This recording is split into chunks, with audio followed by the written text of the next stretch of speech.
Masaya si Jasmine habang naglilibot sa garden kung saan iba't ibang bulaklak ang tanim nila at dito siya nagtatrabaho.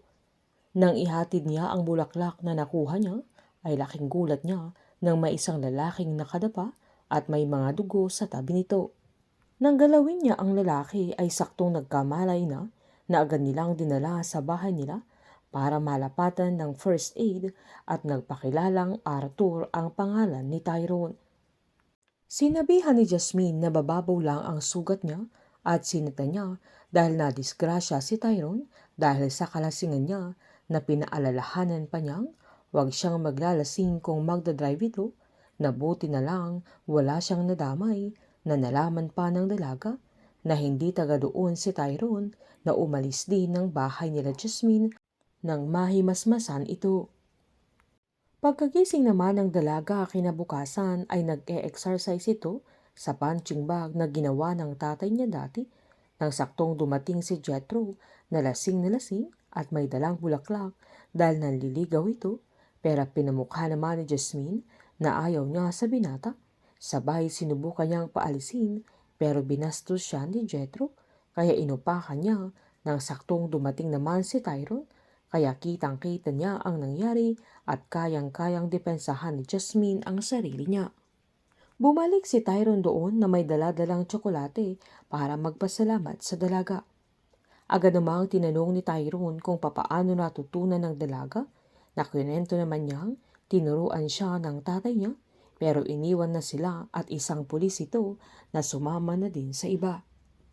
Simula nung araw na yun ay pabalik-balik na si Tyrone doon para dalawin si Jasmine hanggang ma-inlove na sila sa isa't isa. Nang bisitahin niya ulit ang dalaga ay tinulungan niya pero halatang ayaw kay Tyrone yung nanay ni Jasmine na sakto ding nakita sila ni Jethro kaya nagselos ito. Nang nagkaroon sila ng pagkakataon na dalawa ay nagpasalamat ang dalaga na tinawag pa niyang Mr. Accountant at nilinaw niyang walang sweldo ang pagtulong niya sa kanya, kaya tumawa silang dalawa. Sabay umalma si Tyrone dahil 66 times na siyang pumupunta doon ay wala pa rin siyang maaasahan, kaya biniro ni Jasmine kung sino ang nagsabi sa kanyang umasa siya, na agad namang sinaan ni Tyrone na okay lang sa kanya dahil nasusulit niya ang pagpunta niya doon, na tuwing magkasama sila ay masaya siya. Kaya nagtitigan silang dalawa, sabay hinalikan ni Tyrone ang dalaga at nagtapat ito ng nararamdaman niya na agad namang sinagot ni Jasmine. Kinagabihan ay may nangyari na sa kanilang dalawa na agad pang tinanong ni Jasmine kung kailan siya ipapakilala ni Tyrone sa mga kaibigan niya dahil gusto pa niya itong makilala ng lubusan, kaya aamin na sana si Tyrone nang biglang dumating yung nanay ni Jasmine, kaya galit na galit ito. Sa pagbalik ni Tyrone sa Manila ay ibang sasakyan at cellphone ang gamit niya nang saktong may napansin siyang parang may pumasok sa kabalang pintuan ng bahay nila, kaya sinundan niya ito pero laking gulat niya nang may pa-surprise birthday celebration sila sa kanya na andoon ang mga kaibigan nila ni Iris pati ang father-in-law niya. Nang dumating naman si Iris ay lasing na lasing ito na nagawa pa niyang sigawan ng assistant niya para ibigay yung regalo nito sa asawa niya. Sabay binatin niya si Tyrone at siya na ang nagabot sa regalo nito, pero nagsuka mismo sa damit ng kanyang asawa, kaya agad dinala ni Tyrone sa kwarto nila para makapagpahinga na.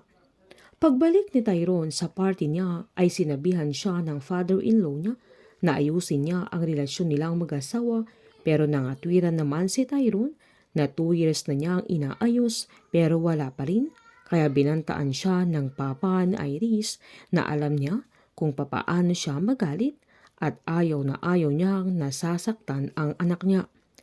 Painit ng painit ang mga tagpo, sabay-sabay po nating subaybayan ang advance episode ng Lavender Fields dito po sa aking channel.